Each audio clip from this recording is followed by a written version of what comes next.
Bienvenue dans ce nouvel épisode de French Horror Story, où nous plongeons au cœur d'histoires criminelles françaises qui défient les limites du réel. Aujourd'hui, nous nous aventurons dans les profondeurs d'un mythe terrifiant, celui de l'Auberge Rouge. Mais derrière la façade de ce conte sombre se cache une réalité bien plus complexe et troublante. Laissez-moi vous emmener en Ardèche, au début du XIXe siècle, où un drame mystérieux a donné naissance à une enquête criminelle chaotique et où la vérité semble aussi insaisissable que l'ombre d'un fantôme. Le 12 octobre 1831, l'Ardèche est enveloppée d'une fraîcheur automnale, les brumes matinales se levant lentement sur les collines parsemées de châtaigniers. Jean-Antoine Enjolras, un vieux paysan au visage marqué par le temps et le travail, quitte sa ferme de la Fragette. Il a récemment acheté une génisse lors de la foire de Saint-Cyr-en-Montagne, et il est pressé de rentrer chez lui avec sa bête. La route est longue et sinueuse, serpentant à travers des paysages de collines couvertes de végétation dense. Les chemins sont boueux et glissants, témoins des pluies récentes. Enjolras, soupirant en tirant la corde. « Ah, ma pauvre Babette, t'es bien difficile aujourd'hui. » Alors que le crépuscule commence à envelopper le paysage, il aperçoit au loin l'auberge de Père Bayle, perdue au milieu des bois, ses fenêtres éclairées projetant une lueur chaleureuse dans l'obscurité naissante. Le bâtiment, fait de pierres locales et recouvert de lierre, semble à la fois accueillant et mystérieux. À son arrivée, Louis Galland, le propriétaire de l'auberge, l'accueille avec un sourire éclatant.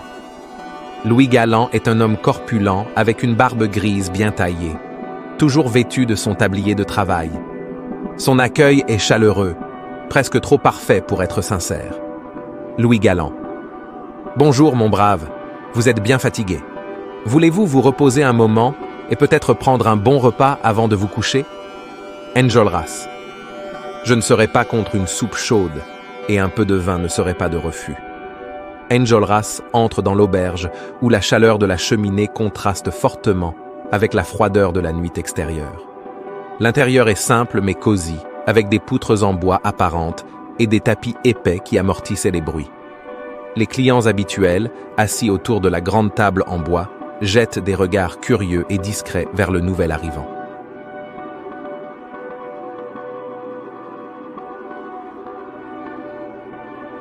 La soirée se déroule dans une atmosphère étrangement calme. Les convives murmurent entre eux, et Louis Galland, bien que souriant, semble plus tendu que d'habitude. Enjolras, épuisé par son voyage, se retire dans une chambre à l'étage après avoir partagé un repas copieux.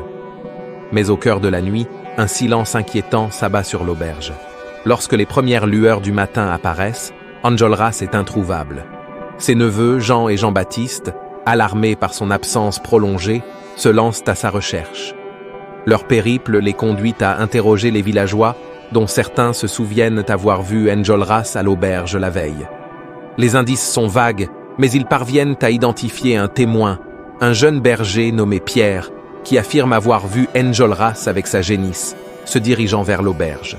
Jean-Baptiste. « Nous devons parler à la police. On ne peut pas laisser cette histoire sans suite. » Les deux neveux décident alors de se rendre au poste de gendarmerie. Le matin est brumeux et les chemins boueux ralentissent leur progression. Mais en arrivant, ils découvrent que les autorités locales semblent plus préoccupées par les affaires courantes que par la disparition de leur oncle. Les rumeurs commencent à se répandre dans le village, comme une traînée de poudre. Les gens se réunissent en groupe, chuchotant des accusations et des hypothèses. La jalousie et la suspicion montent, alimentées par le mystère de la disparition d'Enjolras. Les murmures se concentrent sur Pierre Martin, le propriétaire de l'auberge, qui devient rapidement le centre des accusations. Habitants. Vous savez ce qu'on dit? Pierre Martin, il a sûrement tué ce pauvre homme pour lui voler son argent. Et la génisse? Peut-être qu'ils l'ont mangée. Les accusations, d'abord floues, deviennent de plus en plus précises et envenimées. Les témoignages contradictoires affluent, certains affirmant avoir vu des mouvements suspects à l'auberge, tandis que d'autres prétendent avoir entendu des cris. Le juge de paix, Étienne Filia Ducos arrive à l'auberge pour une visite qui semble davantage être une formalité qu'une véritable enquête. L'ambiance dans l'auberge est lourde de tension, avec des clients murmurant et observant les gestes du juge. Étienne Filia Ducos, Monsieur Galland, avez-vous vu un homme du nom d'Enjolras? Louis Galland. Non, je ne connais pas ce nom, je suis désolé. Cette visite, loin de clarifier les choses, aggrave les suspicions. Les villageois sont de plus en plus convaincus de la culpabilité de Louis Galland et Pierre Martin, et les rumeurs se répandent comme une traînée de poudre.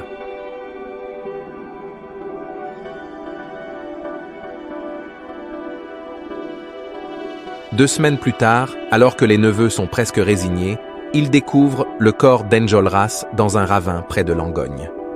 La scène est horrifique. Le cadavre est atrocement mutilé, le visage déformé par la douleur. Les blessures sont si graves qu'elles donnent l'impression d'une scène de cauchemar. Jean, regarde, c'est bien lui. Que lui ont-ils fait? Le médecin local, un homme âgé et fatigué nommé Dr Robineau, conclut à une mort violente, mais les détails de son rapport sont troublants. Certaines blessures semblent avoir été infligées après la mort, comme si le corps avait été défiguré pour masquer le véritable crime. Les détails de la mutilation sont si horribles que les villageois commencent à parler de malédiction ou de vengeance divine.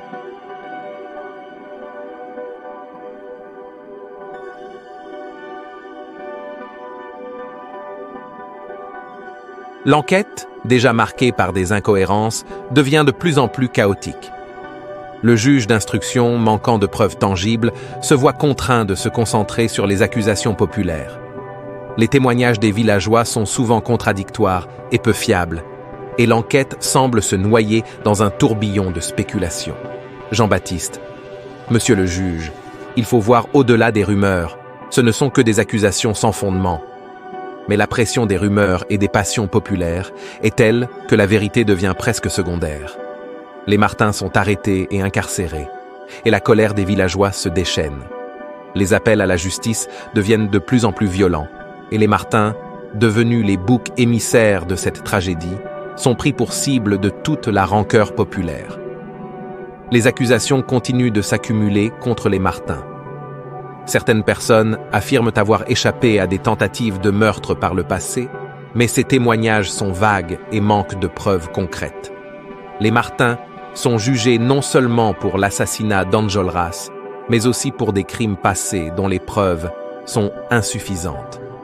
Les preuves matérielles manquent cruellement, mais les passions sont telles que le verdict semble déjà scellé.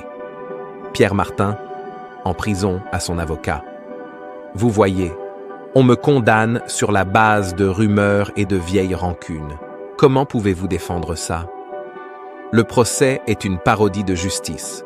Les débats sont chaotiques, les témoignages confus et souvent contradictoires, et la vérité semble se dissoudre dans une marée de rumeurs et de passions populaires. Les Martins sont condamnés à mort, et leurs noms sont pour toujours associés à cette légende noire. Leurs exécutions, effectuées sous une tension palpable, ne font que renforcer l'aura de mystère et d'injustice qui entoure leur histoire. L'affaire de l'Auberge Rouge est une tragédie marquée par la cruauté et l'absurdité de la justice guidée par les passions populaires. L'histoire révèle les failles d'un système judiciaire incapable de faire la lumière sur une vérité obscurcie par les rumeurs et les émotions collectives. Les ombres de l'Auberge de Peyrebeille.